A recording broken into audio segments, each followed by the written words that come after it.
For a while now, I have had a yen to compare the box office gross of all the Star Trek feature films, and to adjust their box office to account for inflation. And so, in this video, I have done just that. Which of the Star Trek feature films made the most money at the cinema? Which one cost the most to produce? And which one was the most profitable? I'm willing to admit that some of the answers surprised me.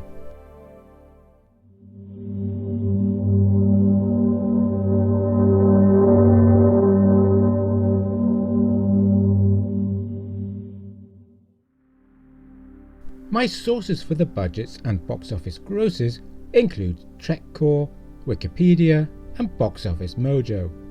But as I have done some mathematics myself, the numbers presented in this video may be questionable, especially when it comes to those adjusted for inflation. In fact, as far as those latter numbers, my numbers, are concerned, they may be utter nonsense. Note, as far as I'm aware, the budgets presented here are minus marketing. Also note, if you hear rain and thunder during this video, it's because I'm recording this during a thunderstorm, as one does.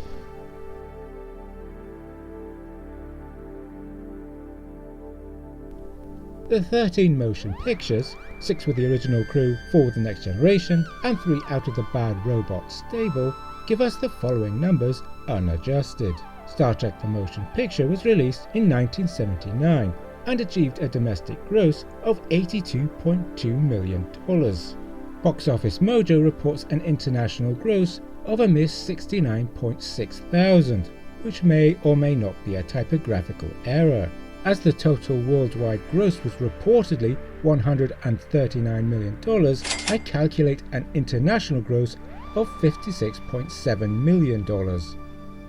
The film's budget has been estimated to have been between $35 million and $44 million, but I have given the producers the benefit of the doubt by choosing the lower number. Star Trek II The Wrath of Khan, 1982, had a much lower budget, around $11.2 million. Its domestic gross was lower than the motion picture at $78.9 million. A total worldwide gross of $97 million is cited, which would give us an international gross of $18 million. 2 years after The Wrath of Khan came The Search for Spock, 1984, with a domestic gross of $76.4 million and a total worldwide gross of $87 million, so we may assume an international gross of $10.5 million. The budget was about $17 million, a good $5 million increase over the preceding film, although the gross profit had fallen by $10 million. You would expect a science fiction film set mostly on Earth in what was then the present day to be cheaper, but Star Trek IV The Voyage Home, 1986, cost much more, $25 million or so, yet it achieved a domestic gross of $109.7 million and a total of $133 million, of which the international gross must have been about $23 million. Notice that the international gross for the Star Trek films almost always lagged behind the domestic gross. Clearly the Star Trek brand, in the cinema at least, was always far more popular in the United States than in the rest of the world. Star Trek V The Final Frontier, 1989, is often looked upon as a critical and commercial failure. The numbers bear this out, although I have 2 domestic grosses, first $52.2 million and second $49.5 million, and 2 internationals, $17.9 million and $13.4 million, for a total of either $70.2 million or $63 million. Regardless of which we choose, these mark a low point for Star Trek, and this on a budget of between $27.8 million and $33 million. The budget for Star Trek VI The Undiscovered Country, 1991, was not much lower, around $30 million. The film saw an improvement in domestic gross at $74.8 million, and its international gross was $22 million, for a total of $96.8 million. But it was the end for the original series films. Afterward came those of the next generation.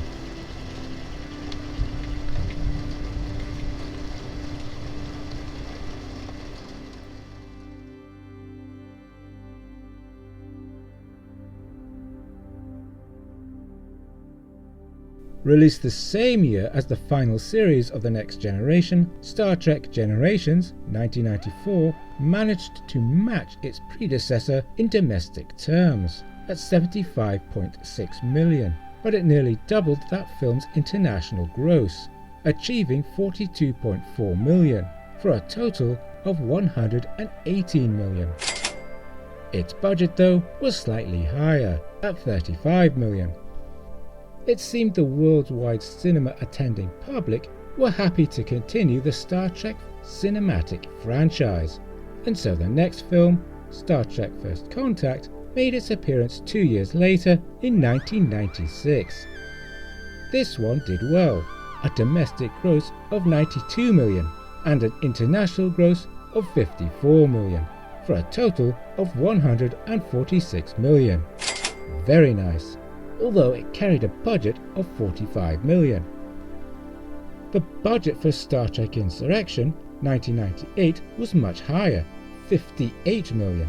This was unfortunate, for the domestic was only $70.2 million, and international gross $47.6 million. The total of $117.8 million was less than Generations, and there could not have been much profit, keeping in mind the cuts for the distributors and cinema chains.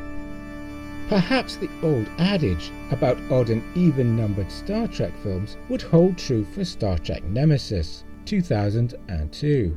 Perhaps the 10th motion picture would make bank. Of course it didn't. A domestic gross of only $43.2 million and an international gross of merely $24 million, for a total of $67.3 million. And this on a budget of $60 million. There's no way to sugarcoat it. Star Trek Nemesis was a flop.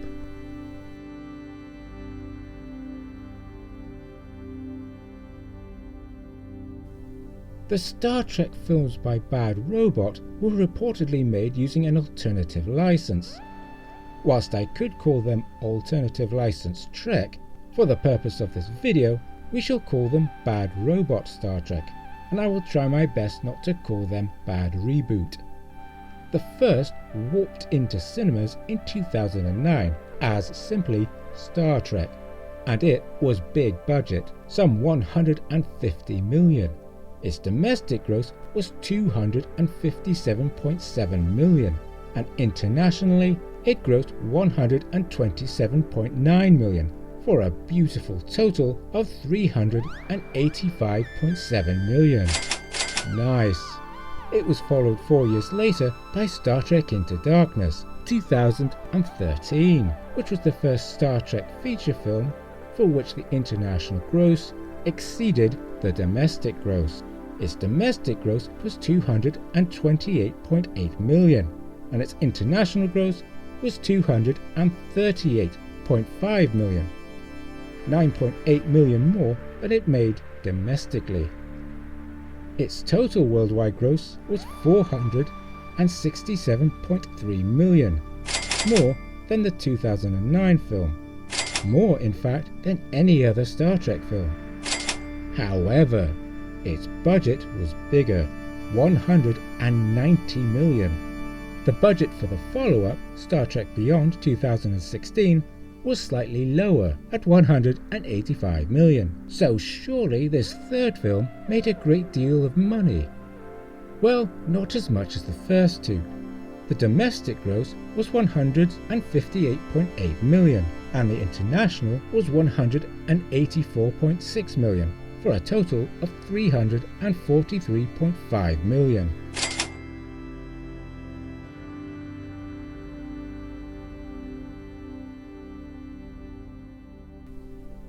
Based on the unadjusted numbers we have seen so far, the 13 Star Trek films from lowest to highest grosses are Nemesis, $60 million. The Final Frontier, $70.2 million. The Search for Spock, $87 million. The Undiscovered Country, $96.8 million. The Wrath of Khan, $97 million. Insurrection, $118.8 million. Generations, $118 million. The Voyage Home, $133 million. The Motion Picture, $139 million. First Contact, $146 million. Beyond, $343.5 million. Star Trek, $385.7 million.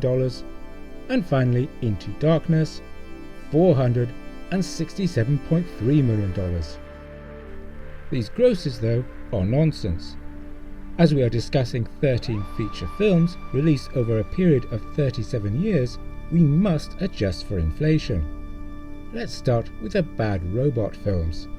Beyond would have had an adjusted budget of $242.6 million and a worldwide gross of $450.5 million.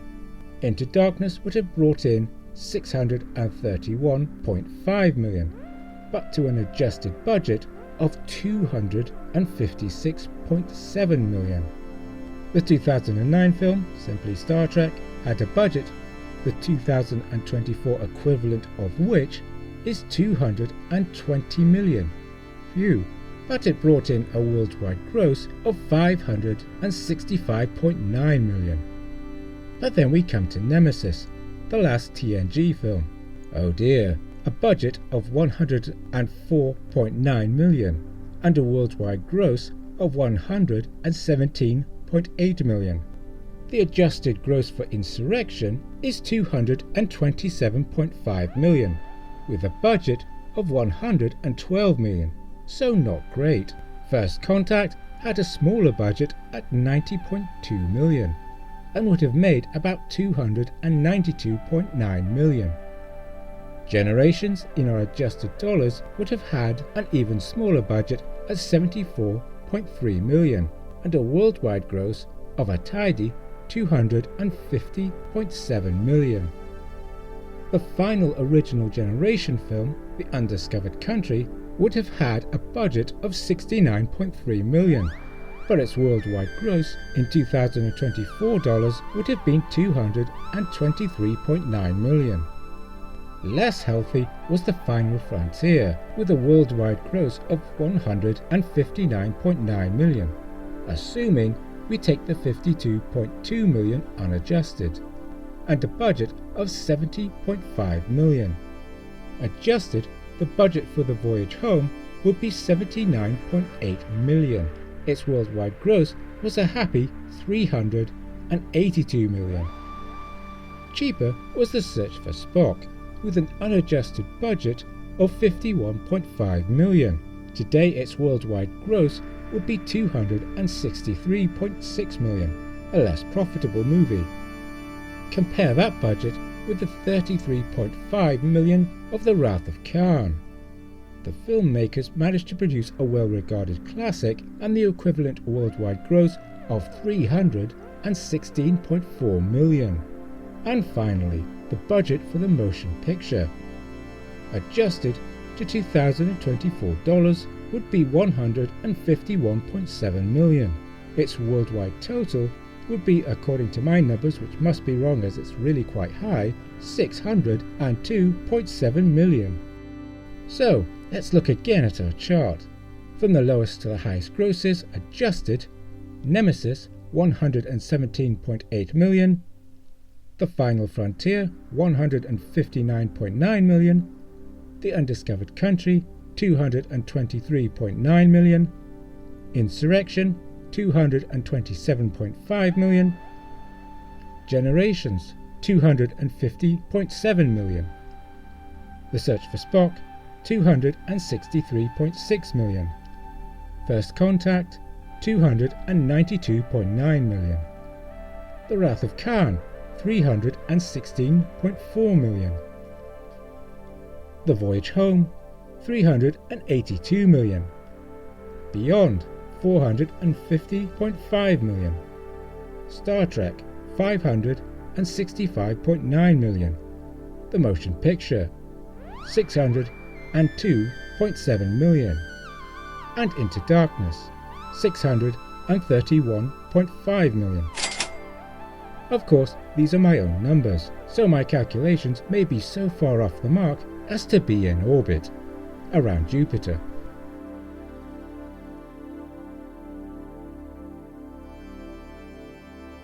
It should be stressed that a large portion of the gross of any movie goes to the cinema chain, as much as 45% in the United States, reportedly. A film might cost 200 million, not including marketing, and might make 400 million at the box office. But 180 million of that box office might be kept by the cinema, leaving 220 for the studio, who must subtract the budget, leaving a profit of only 20 million. Of course, not knowing how much of a percentage of the gross each foreign distributor cinema chain took over the course of 37 years of Star Trek in the cinema, we cannot be certain of the net profits made by the studio. But for the sheer fun of it, we can ignore this inconvenient truth and subtract the adjusted budgets from the adjusted worldwide grosses, and let's see what happens. From least to most. Nemesis, 12.8 million. The Final Frontier, 89.3 million. Insurrection, 115.5 million. The Undiscovered Country, 154.6 million. Generations, 176.4 million. First Contact, 202.7 million. Beyond, 207.8 million. The Search for Spock, 212 million. The Wrath of Khan, 279.9 million. The Voyage Home, 310.2 million.